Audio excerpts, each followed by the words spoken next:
जय जगन्नाथ मोर प्रिय डाकसेवक भाई और भौणी मैंने आपण मानक एक खुशी खबर आसी जाइए ना आपण मैंने बहुत दिन धरी अपेक्षा करिथिबा जीडीएस ऑनलाइन ट्रांसफर पोर्टाल रो आज एक नोटिफिकेशन भारतीय डाक विभाग तरफ आसी जाइए। यहाँ मार्च मसरे ओपन होगा थिला बेले ना 2024 लोकसभा इलेक्शन डिले हो जाइथिला। तो फाइनाली आज यार नोटिफिकेशन आसी जाइए आपण मैंने देखिपारुथिबे। तो भिडटी आरंभ करने पूर्वर कही रखुची मुझे आपण भाया जड़े जीडीएस ओडिशा सर्किल तो जीडीएस संबंधी कि पोस्ट ऑफिस संबंधी समस्त अपडेट पाइबापी तो चैनल टी सब्सक्राइब करेंगे।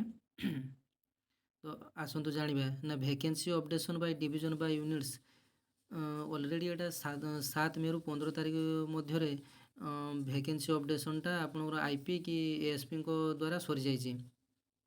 तो आपण काम कौन ना ऑनलाइन रेजिस्ट्रेशन बा सबमिशन खाली करेंगे 21 तारीख रु 27 तारीख मध्य one time modification in application already by candidate आपण जो एप्लाई कले जदि किसी भूल त्रुटि रही जाए ताने 2 दिन आपको समय दि जाऊँगी 28 तारीख और 29 तारीख आप मॉडिफिकेशन करेंगे आप विड्रो करके मॉडिफिकेशन करेंगे।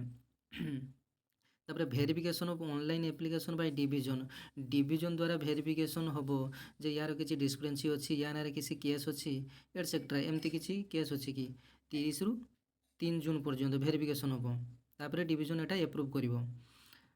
तापर 7 जून को फाइनल लिस्ट गोटे आसीबो जो मानकर हो जाइथिबो फाइनल लिस्ट आसीबो ट्रांसफर रो।